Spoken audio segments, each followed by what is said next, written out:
Hello, CEP 200 students. I apologize that I did not get a chance to post this video yesterday.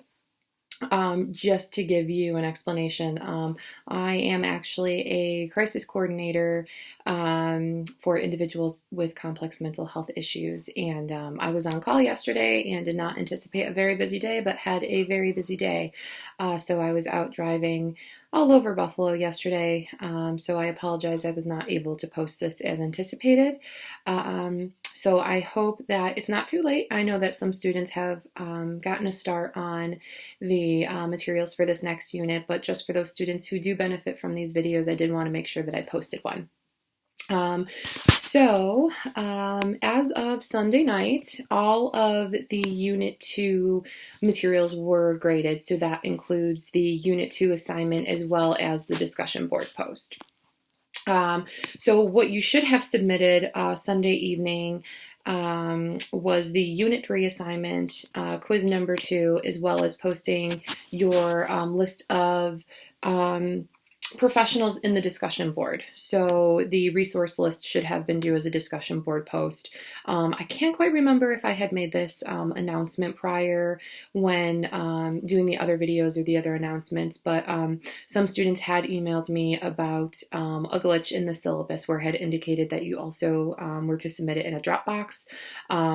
But I think most students saw that there was not a Dropbox and it was only due in the discussion board post. So I only got a few questions about that, but if you were still kind of stressed out about a Dropbox, don't worry. There was not a Dropbox for this to be submitted into, as I can actually grade it directly in the discussion board post. So for Unit 4, we are really almost finished.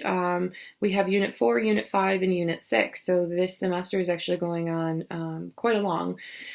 So for Unit 4, you are going to read chapters 5 and 8 in Halkowski. You are going to read the ACEs prevalence study, as well as the Adams and Paxton article, in addition to Charles, Thomas, and Thornton, that article as well. And something else for the unit, you are going to watch a TED Talk by Dr. Nadine Burke-Harris. And this is probably my top 5, it actually might be my favorite TED Talk that I've ever watched. And in addition to that, you're going to complete the Unit 4 assignment and the discussion board number 4.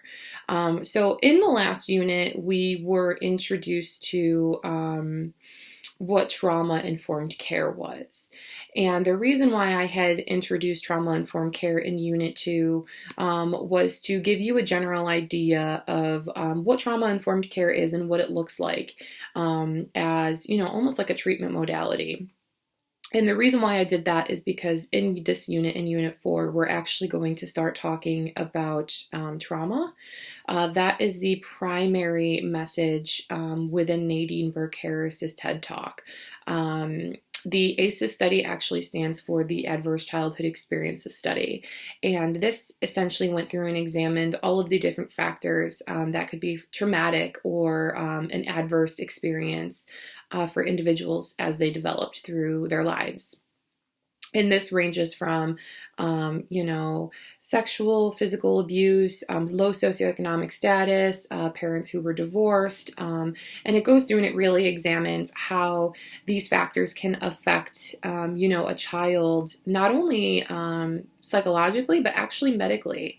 Dr. Nadine Burke-Harris is a pediatrician, so they really wanted to take a look at the medical side of things and how trauma can really affect our nervous system and how activating our fight or flight response, frequently as a child can really lead to later negative effects on our health. So this is something that I really am passionate about. I think that trauma-informed care and, the research around trauma is something that's very, very important.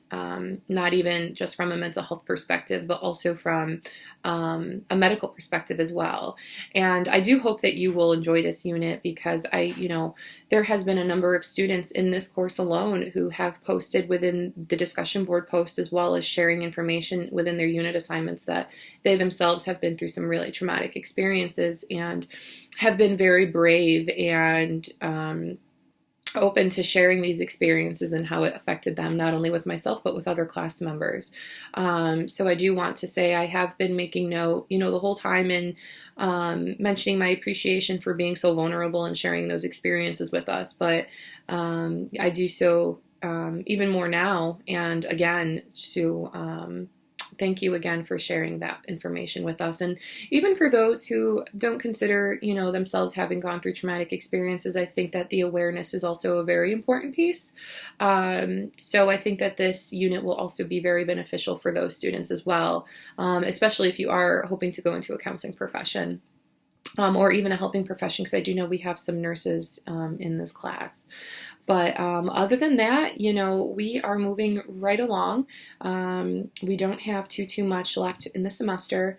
But what I do want to recommend, if you have not already reached out to a counseling professional to schedule an in-person interview, please do so, because you want to have that done within the next week or so, as your paper, which is the interview of a counseling professional, is due in Unit 6. So that would be by July 5th. I do apologize. I do see that in week 6 I put June 1st and June 5th, but that is supposed to be for July.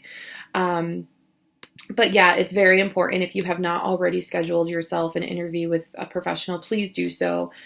This was also the purpose of posting the resource list in the discussion board. So for students who have had a difficult time in locating a counseling professional on their own to interview, the lists from your fellow students should also help you locate a professional, and it has their contact information as well. And I do know that a lot of our students are in Buffalo, but I also know that a lot of our students are in New York City. So I did provide the option for you to either locate professionals in the Buffalo area or the area of which you are residing for the summer. I believe that was in the syllabus. I apologize if I'm wrong, but I think it's really great because the majority of our students are either in Buffalo or in New York City. So there should be a couple of resource lists that, would benefit students in both areas. But other than that, everything looks really great. I believe everyone except for just one person had commented on 2 of their classmates' posts along with their initial response in the discussion board. So that's really, really great.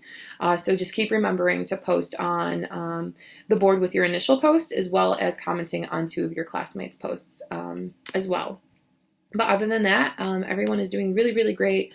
I have been trying to respond to emails as quick as possible, so thank you for those who are comfortable reaching out to me and asking questions. But other than that, if you need absolutely anything, please do not hesitate to reach out to me and send me an email, and we can go through and work through, whatever problem or question you're experiencing together. But other than that, I really hope that you enjoyed this unit, and I will see you next week. Thanks.